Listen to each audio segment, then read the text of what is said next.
അങ്ങനെ നമ്മുടെ അലീനയും സ്റ്റാൻലിയും അപ്പച്ചനും കൂടി എസ്റ്റേറ്റൊക്കെ കണ്ടിട്ട് മടങ്ങി വരുന്നുണ്ട്. എന്തായാലും നമ്മുടെ അലീന പതുക്കെ പതുക്കെ നമ്മുടെ സ്റ്റാൻലിയെ സ്നേഹം എന്താണെന്ന് പഠിപ്പിച്ച് കൊണ്ടുവരുന്നുണ്ട്. സ്റ്റാൻലിയെ മാറ്റിയിട്ടും എടുക്കാൻ ശ്രമിക്കുന്നുണ്ട്. എന്തായാലും പിന്നെ കാണിക്കുന്നത് നമ്മുടെ വൈജ പുതിയ പണിക്കാരത്തിയൊക്കെ കൊണ്ടുവരുന്നുണ്ട്.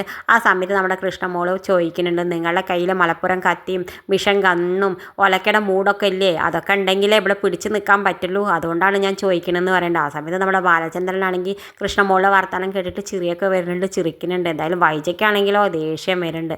പിന്നെ കാണിക്കാനുള്ളത് എന്തായാലും അപ്പുറത്ത് നമ്മുടെ സ്റ്റാൻലി അലീനോട് പറയുന്നുണ്ട്.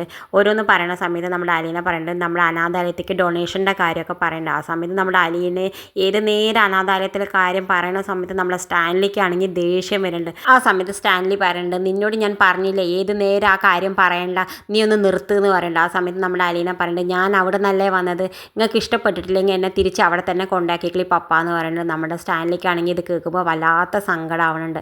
എന്തായാലും പിന്നെ കാണിക്കേണ്ടത് നമ്മുടെ സ്റ്റാൻലി അപ്പച്ചൻ്റെ കൂടെ പോയിരുന്നിട്ട് പറയുന്നുണ്ട്, എന്തിനാ അവൾ ഏത് നേരെ എന്നോട് യുദ്ധത്തിന് വരുന്നത്, ഞാൻ അവളോട് ഒന്നിനും പോണില്ല, പക്ഷെ വീണ്ടും വീണ്ടും അവൾ എന്നെ ഇറിറ്റേഷനും എൻ്റെ മനസ്സമാധാനം മുഴുവനെ കളയാണ്, ഇതിനൊക്കെ നിങ്ങളെ പറഞ്ഞാൽ മതി, നിങ്ങളല്ലേ അനാഥാലയത്തിൽ കൊണ്ടാക്കിയതെന്ന് പറയുന്നുണ്ട് നമ്മുടെ അപ്പച്ചനോട്. പണ്ടത്തെ കാര്യങ്ങളൊക്കെ ഞാൻ ഇപ്പോൾ അപ്പച്ചനോട് പറയാൻ നിന്നാൽ നിങ്ങൾക്ക് കൊള്ളുകയും ചെയ്യും പൊള്ളുകയും ചെയ്യും എന്നൊക്കെ പറയുന്നത്. നമ്മുടെ അപ്പച്ചനാണെങ്കിൽ ഒന്നും മിണ്ടാതെ തലയും താഴ്ത്തി നിൽക്കുന്നുണ്ട്. നമ്മുടെ സ്റ്റാൻലി എന്താച്ചാൽ പറയട്ടെ എന്ന് പറഞ്ഞിട്ട് ഇത് കാണിച്ചും കൊണ്ടാണ് ഇന്നത്തെ പ്രൊമോ അവസാനിക്കേണ്ടത്. ഇതുപോലുള്ള പ്രൊമോ വിശേഷങ്ങൾ നിങ്ങളുടെ മുന്നിൽ എളുപ്പത്തിലെത്താൻ ഈ ചാനൽ ഒന്ന് സബ്സ്ക്രൈബ് ചെയ്യാൻ മറക്കരുതേ.